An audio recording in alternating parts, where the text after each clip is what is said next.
lọ ìwọ ni mo ní o. Olúwa má fi mí sílẹ̀ lẹ́ẹ̀kan. Happy New Year, everyone. Ẹ káalẹ́ o, ẹ káàárọ̀, ẹ káàsán. Anywhere tẹ́ bá ti ń gbọ́ mi, I don't intend to come out. I've been very busy. Compliments of the season to gbogbo ẹni tó bá ń gbọ́ mi lálẹ́ yìí. Ẹ má bínú, mo ti sọ pé mo ní jáde until next week. Tí máa ń lọ sí London fún get together Mommy Ellen. Mommy Ellen máa ṣe birthday bash wọn níjọ́ Friday next week. That was my plan. And ṣé mo gbogbo wàhálà ilé tí mò ń ṣe, ó jẹ́ kí n busy gan.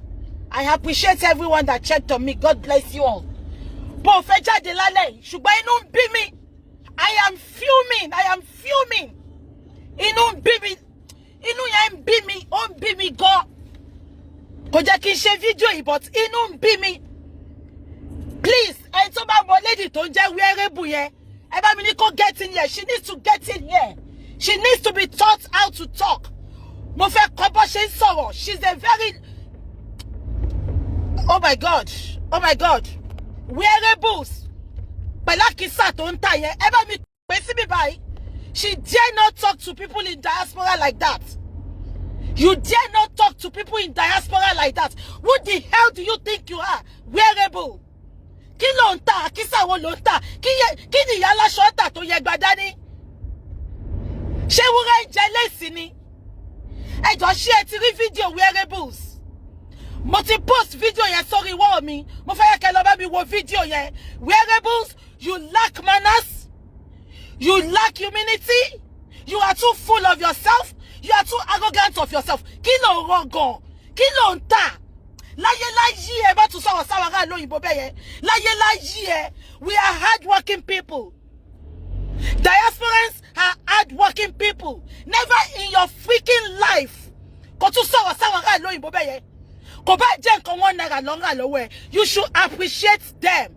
You have no effrontery to ridicule them, to rubbish them. Kí ló fi ra ẹ pé? Irú èèyàn pọ̀ irú Ọlọ́run ni ò sí. Àkísà wo ló ń tà? Tó rubbish àwọn ará lóyìnbó bẹ́ẹ̀ yẹn. Ó máa jọra ẹ lójú o. Who the hell are you? Ẹlẹ́nu wíwá òṣì. Pẹ̀lú gbogbo òṣì òyìnbó tó ń sọ náà. Pẹ̀lú àkísà tó ń tà náà. Brazilian lóyìn kó sétí. Ká kúlù fún ẹ. Ṣé ti rí fídíò yẹn? Máa send fídíò yẹn sí everybody. Máa gbé sórí wall mi. Tẹ́ bá rí bó ṣe sọ̀rọ̀ sẹ́yìn ará lóyìnbó. Ẹ̀yin wo lẹ ń raṣọ lọ́wọ́ ẹ̀? Ó jẹ́ kẹ́ boycott ẹ ni. Gbogbo ẹ̀yin ará diaspora. Ó jẹ́ kẹ́ boycott woman yẹn ni. Kẹ́ bá raṣọ lọ́wọ́ ẹ̀ mọ́. Àkísà wo ló ń tà? Àpòṣe wo ló ń tà? Aṣọ magician wo ló ń tà?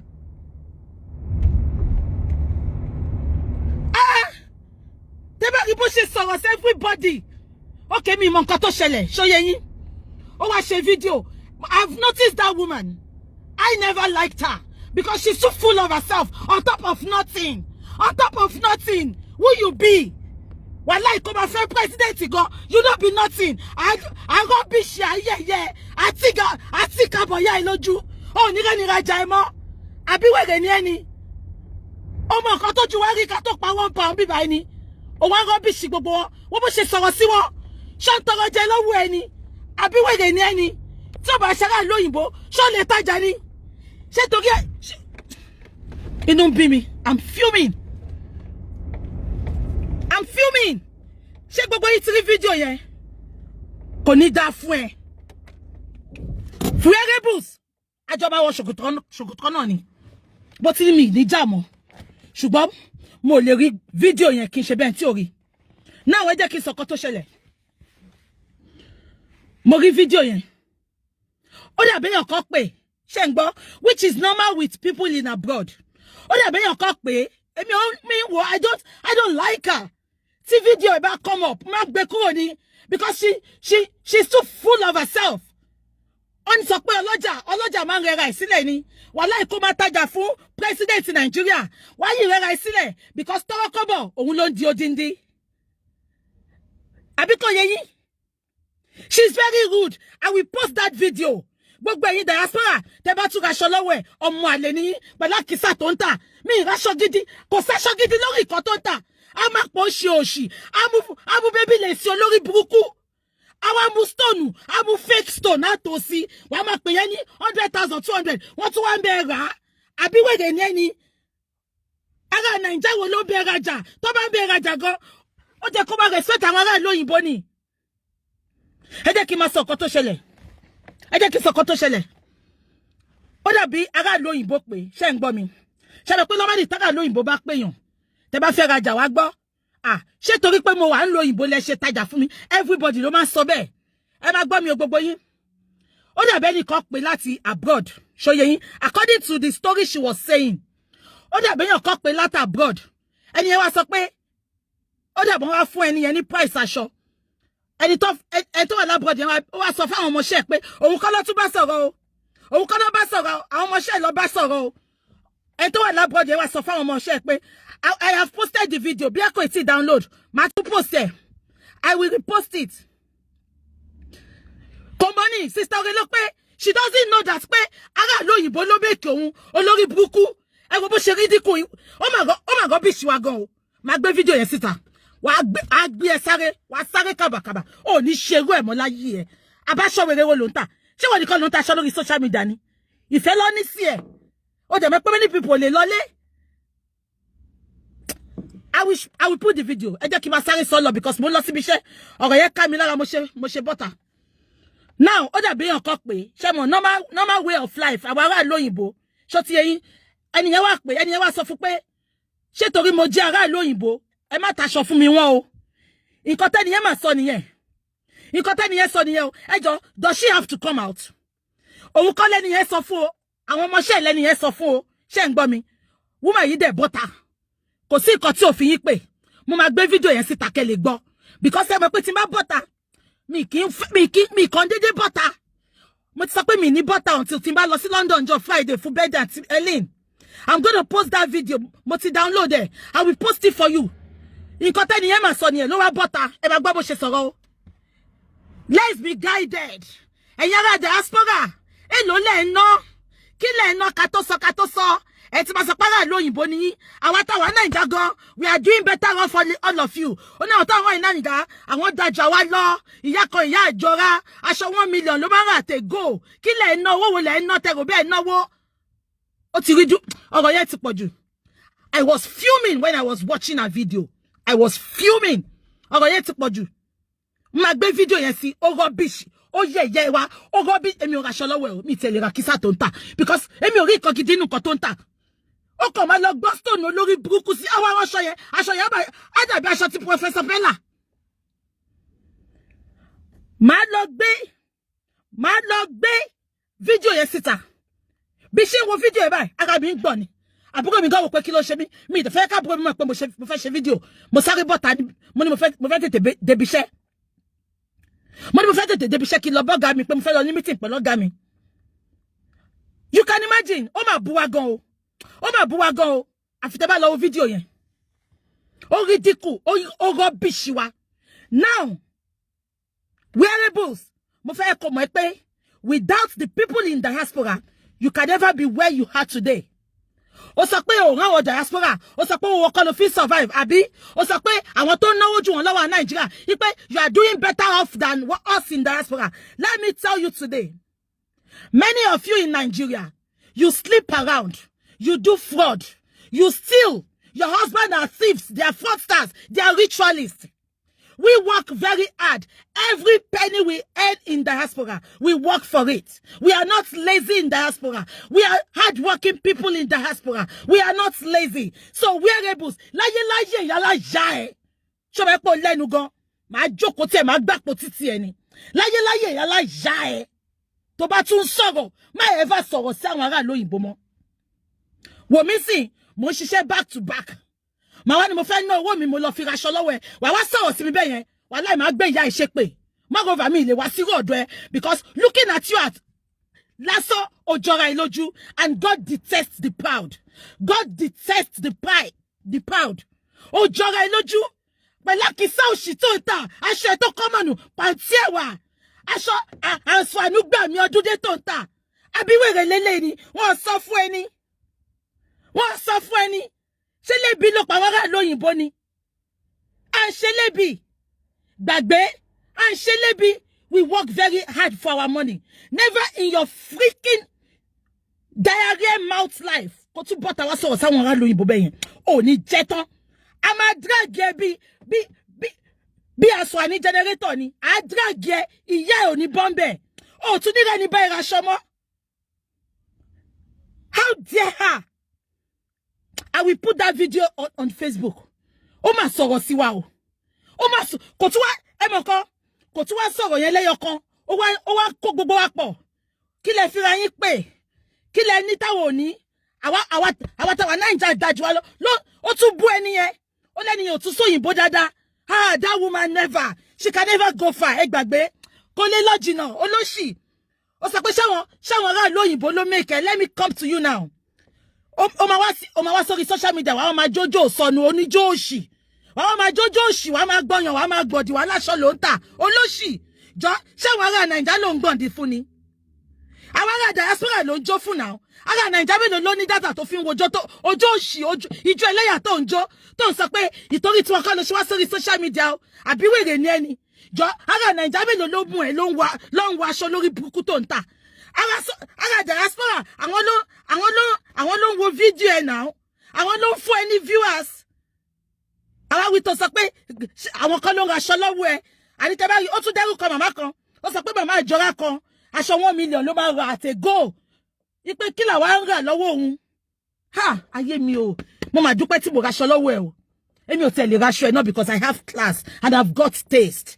I don't buy me raṣọ taja teran. I don't buy every Dick, Tom and Harry's clothes. Àbí wèrè òṣìwò ló ń tà. Àbò fẹ́ jẹ́ kí èkúta wọnú gbá ẹ lọ́dún tuntun ni. I don't know. Alára diaspora kọ́ pé ipò òun fẹ́ raṣọ. Kò yé yín. So ìgbà tẹ́ni yẹn pé ẹni yẹn wá sọ pé wọ́n wá fún ẹni yẹn ní price aṣọ. Ṣó ti yé yín. Ẹni yẹn wá sọ pé ṣé torí mo wà ń lo òyìnbó lẹ́ṣẹ̀ fún mi ní high price, which is normal. Everybody say that. Ṣé you understand? Nǹkan tẹ́ni yẹn ìsọ ò tí pọ̀ jù. Òun dẹ̀ kọ́ lọ sọ fún o. Àwọn ọmọọṣẹ́ ẹ̀ lọ sọ fún o. Ṣé nǹkan tí mo sọ ti yé yín? Ó dàbí àwọn ọmọọṣẹ́ wa lọ sọ fún. Ó tún bú ẹni yẹn. Ó di tó bá rí bẹ́ẹ̀ ni yẹn ṣe sòyìnbó pàápàá. Ipe kò gbóyìnbó. Wẹ́rẹ́bù ó ti fẹnu kọ. Ó ní jẹ tán. Tó bá bí ìyá ẹ̀dá bọ́ta fún mi. Bọ́ta fún mi. Ìjà tí mò ń jà yìí ó wà justified.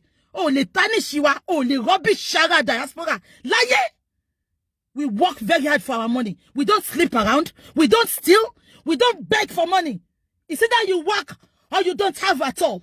So if you see people that are working in diaspora and nínú kòsíkòsí nínú bills tó ń sọ tó wá múnú owó yẹn tó fi ń raṣọ lórí burúkú tó ń tà aṣọ yẹn wọ́n bí wèrè àwọn àkísà tó ń tà ó wá múnú owó yẹn wá tún bẹ́ẹ̀ fi raṣọ ó wá sọ̀rọ̀ sí wọn bẹ́ẹ̀ yẹn. We have more than 1 million people selling ready-made online. Màá fún gbogbo yín lórúkọ lóríṣiríṣi àwọn tẹ́ máa bá raṣọ gidi aṣọ tí ò common aṣọ tó classic tó unique ẹ̀yin nìkan lè máa dáwọ́. Àwa gbogbo fún yín tán ẹ wá máa rọ́bìṣì wa. Tẹ́ bá rí bó ṣe sọ̀rọ̀ sẹ́ni yẹn ó lẹ́ni yẹn ò gbóyìnbó ó ní ta làwọn ará lóyìnbó ó lè jẹ́ kí n sọ fún yín o ẹ̀yin ará lóyìnbó kí lẹ ní àìmọye àwọn Nigerians tó lówó jù yín lọ kí lẹ ní tabade ti sọ ẹ máa sọ pé ará lóyìnbó lóṣì. You are beefing us. Wearable, you are beefing us. Abolórí burúkú dẹni àní kó máa fẹ́ Buhari sẹ́ ẹ máa drag ẹ bí aṣọ àní generator ni à drag ya ẹ àbí wèrè ni ẹni olóṣì. No, I have to. No, I'm not even advertising. Call later. Ẹ jẹ́ kí lọ gbé fídíò yẹn sí kẹ́wọ́ nǹkan tó sọ. We don't scam. Kì í scam àdẹ̀ kì í ṣe ritualist. Olóṣì tá bá máa wò bẹ́ẹ̀ sí. Bí a ritualist lọ́kọ ẹ̀. Bí àwọn ọmọ tó ń bá ṣiṣẹ́ ló ń pàjẹ́ ló fi ń tajà. She has removed the video. I have the video. I will post the video. I have it. Àwọn downloader àti downloader. I will post the video. Ẹ jẹ́ bá mi share video yẹn káwọn èèyàn mọ irú èèyàn tó jẹ́. At the end of the day, ọlọ́jà ò kì í sọ̀rọ̀ bẹ́ẹ̀ yẹn. Èmi náà ti tajà rí. Aṣá máa ń rí gbogbo àwọn tó ń tajà lórí social media. Tẹ́ bá rí ó máa bú wa o. Ó máa bú ẹ̀yin ará lóyìnbó. Ó ti sọ̀rọ̀ jù. Ó ti sọ̀rọ̀ jù wàláhì tẹ́ bá wo video yẹn.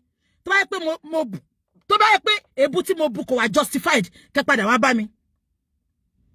àbí kò yé yín tẹ́ bá wo fídíò yẹn tó bá pé mo jẹ̀bi tí mo fi bú kẹ́ padà wá bá mi wàláhì máa yọ fídíò yìí ó máa bú o ó tún wá ń bú ẹnìyẹn ó ní kò gbóyìnbó ẹnìyẹn ò dẹ̀ jẹ̀bi ó sọ pé ṣé torí mo jára lóyìnbó lẹ ṣe charge mi ó dẹ̀ mú bú ó dẹ̀ come out anything tó ti she comes out ló sóyìnbó lórí burúkú olóṣì pẹ̀lú gbogbo nǹkan tó wọ̀ náà Brazilian earring ló yíwọ pẹ̀lú gbogbo akọ ẹ̀ olórí burúkú mo tẹ̀ rò bẹ́ẹ̀ tí kàrà ti máa rí létí ẹ̀ ni olóṣì wíẹ́rà dáradá tó pé ra ìwé ẹrẹ́bù olóṣì jẹ́ kó rí ìyá ẹ pé o àjọ márùn pè ní o kò jẹ́ kó rí ìyá láyà ẹ pé tó bá tún bọ́ra lóyìnbó ó mọ̀ kọ́tà ń ṣe ta fi ń rówó ni ẹlòmíì à ń ṣiṣẹ́ látàárọ̀ gbogbo ọ̀sẹ̀ back to back ló máa fi ṣẹ́ kò ní rí ọmọ sójú kò ní rọ́kọ sójú ẹlòmíì nípa pé ẹlòmíì ṣiṣẹ́ lóyìnbó inú ilé wọn bárẹ́jì wọn ti dàrú ẹlòmíì kò ní rọ́mọ sójú ẹlòmíì ọmọ ẹ ti dọ́bọ lọ́mọ lórí pé ó ṣiṣẹ́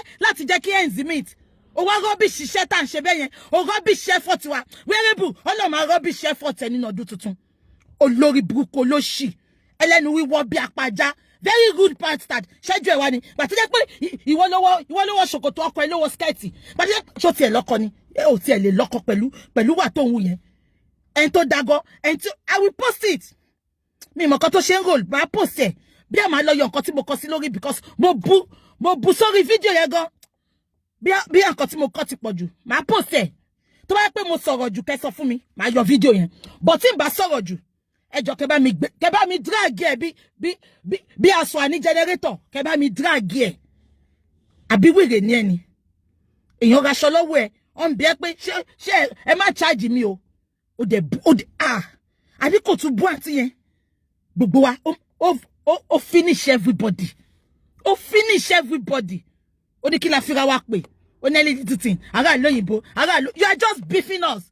you are just beefing us ó ń beef wa ni ṣáà aládé ká yẹ ẹ má sùn wọn níbi tó wà ní ẹ̀yin olóṣì ara nàìjíríà tó yẹ pé fake life ti báyé yín jẹ́ you all live a fake life a rubbish fake life òṣì aṣọ tó ń ta network èlò ni kò ní da fún ẹ èlò ni 1 million less than 2,000 pounds òun ló wá ń rubbish gbogbo àlò ń bú wa àná sọ pé kí là ń rà ìyá kan báyìí ìyá àjọra aṣọ 1 million ló máa ń rà tègò kò ní da fún ẹ bó ṣe sọ̀rọ̀ yẹn you are very stupid wearables ẹni tó bá raṣọ 10 naira lọ́wọ́ ẹ̀ gan ó jẹ́ kó appreciate ẹ̀ ká dúpẹ́ lọ́wọ́ ẹni tó rí ni tó mọ́jú àwọn kan ní owó bí tẹ́ wà náà irú èèyàn pọ̀ irú ọlọ́run ni ò sí kí ló ń tà wàá dá wọṣọ yẹn ni tí bá bẹ kẹsẹ̀ bọ́ wàá dá wọṣọ yẹn ni èmi tí mo sọ bẹ́ẹ̀ ni àdàbí tó wáyé pé owó táwọn èèyàn wá ná fún ẹ láti ìlú òyìnbó tó ń bú wọn yẹn àdàbí tí ó bá ṣe pé wọ́n ṣiṣẹ́ ọwọ́ wọn ìlágùn wọn back to back ẹlòmíì ṣiṣẹ́ ló bú wọn tó yẹn ló sọ̀rọ̀ sí wọn tó yẹn